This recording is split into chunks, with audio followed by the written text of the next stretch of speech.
누가복음 9장 말씀입니다. 예수님께서 12제자를 부르시고 이들에게 귀신을 이기고 병을 고치는 능력과 권세를 주셨습니다. 그리고 하나님 나라를 전하고 병을 치료하라고 이들을 보내셨습니다. 예수님께서 말씀하셨습니다. 여행을 위해 아무것도 챙기지 마라. 지팡이나 가방이나 또는 빵이나 돈이나 챙기지 마라. 옷도 2벌을 준비하지 마라. 어느 집에 들어가든지 떠날 때까지 그 집에 머물러라.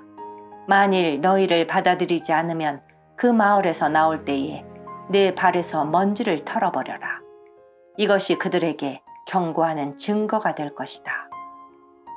제자들이 떠나 온 마을을 두루 다니면서 복음을 전파하고 가는 곳마다 사람들을 고쳐주었습니다. 분봉왕 헤롯은 일어나는 모든 일을 듣고 매우 혼란스러웠습니다.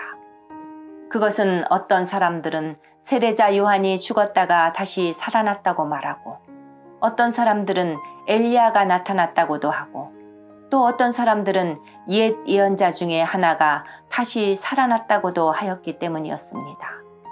헤롯이 말했습니다. 내가 요한의 머리를 잘랐는데 이런 소문이 들리는 그 사람은 누구인가? 헤롯은 예수님을 한번 만나보려고 하였습니다. 사도들이 돌아와서 자기들이 했던 모든 일들을 예수님께 말씀드렸습니다. 예수님께서 제자들을 데리고 벳세다라고 불리는 마을로 가셨습니다. 사람들이 이 사실을 알고 예수님을 따라왔습니다. 예수님께서 이들을 반기시며 하나님 나라에 대해 말씀하셨습니다. 또한 치료받아야 할 사람들을 치료해 주셨습니다. 날이 저물기 시작할 때 12제자들이 예수님께 와서 말했습니다. 우리가 있는 곳은 빈들이니까 사람들을 보내십시오. 그래서 근처 마을과 농가로 가서 잠잘 곳을 찾고 먹을 것을 얻게 하십시오. 예수님께서 제자들에게 말씀하셨습니다.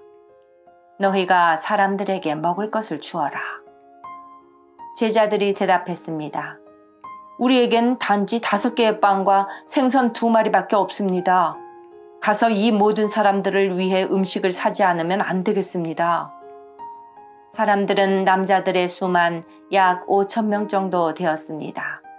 예수님께서 제자들에게 사람들을 50명씩 무리지어 앉게 하여라 하고 말씀하셨습니다. 제자들이 예수님의 말씀대로 사람들을 앉게 하였습니다. 예수님께서 빵 5개와 생선 2마리를 들고 하늘을 우러러보며 감사기도를 하셨습니다. 그런 후에 제자들에게 떼어주며 사람들 앞에 내놓도록 하셨습니다. 사람들이 모두 먹고 배가 불렀습니다. 또한 남겨진 조각들을 모으니 12바구니에 가득 찼습니다. 예수님께서 홀로 기도하고 계실 때였습니다. 예수님께서 함께 있는 제자들에게 물으셨습니다. 사람들이 나를 누구라고 하느냐? 제자들이 대답하였습니다. 세례자 요한이라고 합니다. 어떤 사람들은 엘리야라고도 합니다. 또 어떤 사람들은 옛 예언자 중에 하나가 다시 살아났다고 합니다. 예수님께서 제자들에게 말씀하셨습니다. 그러면 너희는 나를 누구라고 하느냐? 베드로가 하나님의 아들 그리스도십니다. 라고 대답했습니다. 예수님께서 제자들에게 이 사실을 아무에게도 말하지 말라고 엄히 말씀하셨습니다. 인자가 많은 고통을 받고 장로들과 대제사장들과 율법학자들에게 배척을 받아야 한다. 또한 죽임을 당한 후 3일째 되는 날에 다시 살아날 것이다. 예수님께서 모두에게 말씀하셨습니다. 누구든지 나를 따라오려거든 자기를 부인하고 매일 자기 십자가를 지고 나를 따르라. 자기의 생명을 건지려고 하는 사람은 잃을 것이다. 그러나 나를 위해 자기 생명을 잃는 사람은 자기 생명을 건질 것이다.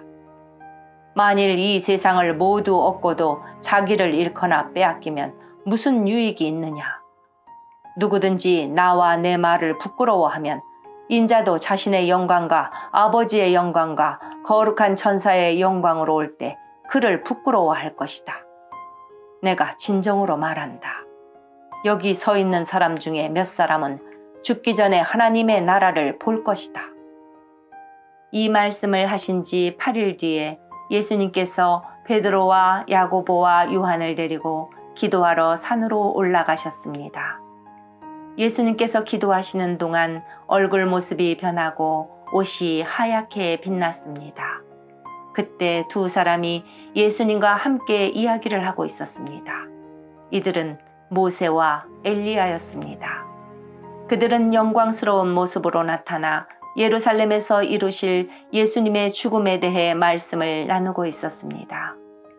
베드로와 같이 있던 다른 제자들이 잠을 이기지 못하고 졸다가 깨어났습니다. 그리고 예수님의 영광을 목격하고 다른 두 사람이 예수님과 함께 서 있는 것을 보았습니다. 모세와 엘리야가 떠나려고 하자 베드로가 예수님께 말씀드렸습니다. 선생님, 우리가 여기 있는 것이 좋겠습니다.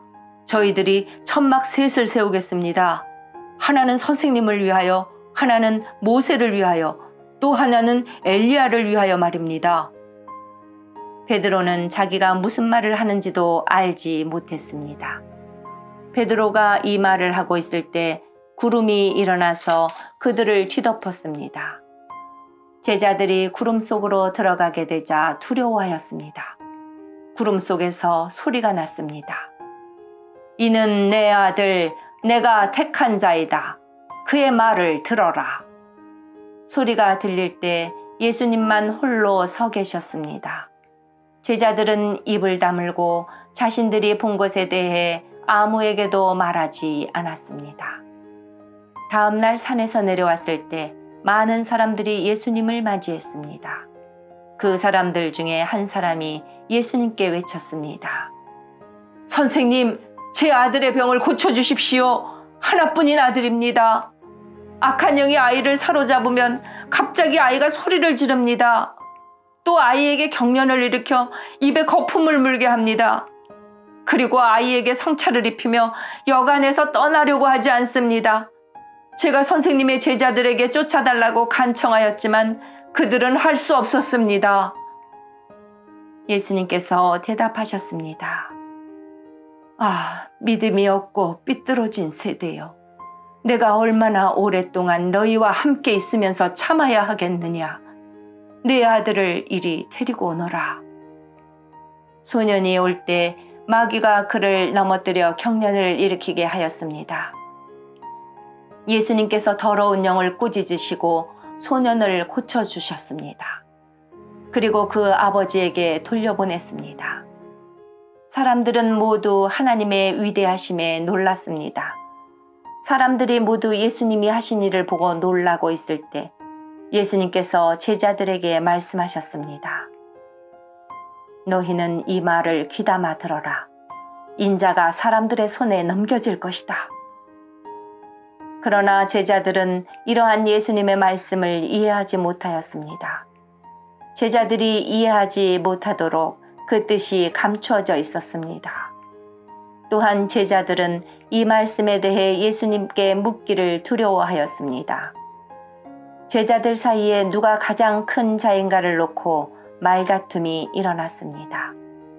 예수님께서 제자들이 마음속으로 무엇을 생각하는지를 아시고 한 어린이를 옆에 세우셨습니다. 그리고 말씀하셨습니다. 누구든지 내 이름으로 이런 어린이 하나를 맞아들이는 사람은 나를 맞아들이는 것이다. 또한 누구든지 나를 맞아들이는 사람은 곧 나를 보내신 분을 맞아들이는 것이다. 너희 중에 가장 작은 자가 가장 큰 사람이다. 요한이 대답했습니다. 선생님, 어떤 사람이 선생님의 이름으로 마귀를 내쫓는 것을 보았는데 그 사람이 우리와 함께 다니지 않으므로 그렇게 못하게 막았습니다. 예수님께서 요한에게 그를 막지 마라. 너희를 반대하지 않는 사람은 너희를 이롭게 하는 사람이다. 라고 말씀하셨습니다. 예수님께서 하늘로 올라가실 때가 가까워 오자 예수님께서는 예루살렘에 올라가시기로 하셨습니다. 예수님께서 사람들을 미리 보냈습니다. 그들은 가서 예수님을 모실 준비를 하려고 어떤 사마리아 마을로 들어갔습니다. 그런데 마을 사람들이 예수님께서 예루살렘을 향하여 가시는 것을 반기지 않았습니다. 이것을 보고 예수님의 제자인 야고보와 요한이 말했습니다.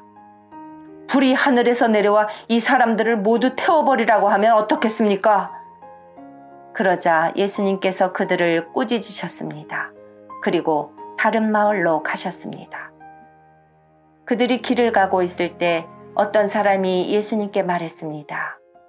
선생님이 어디를 가시든지 저도 따라가겠습니다. 예수님께서 그에게 말씀하셨습니다. 여우도 굴이 있고 하늘의 새들도 둥지가 있다. 그러나 인자는 머리를 둘 곳이 없다. 예수님께서 또 다른 사람에게 말씀하셨습니다. 나를 따라오너라. 그러자 그 사람이 말했습니다. 먼저 제 아버지의 장례를 치르게 해주십시오. 예수님께서 그에게 말씀하셨습니다. 죽은 사람들에게 죽은 자를 묻게 하고 너는 가서 하나님 나라를 전파하여라. 또 다른 사람이 말했습니다. 주님, 저는 따라가겠습니다. 다만 먼저 가족들에게 작별 인사를 하게 해주십시오.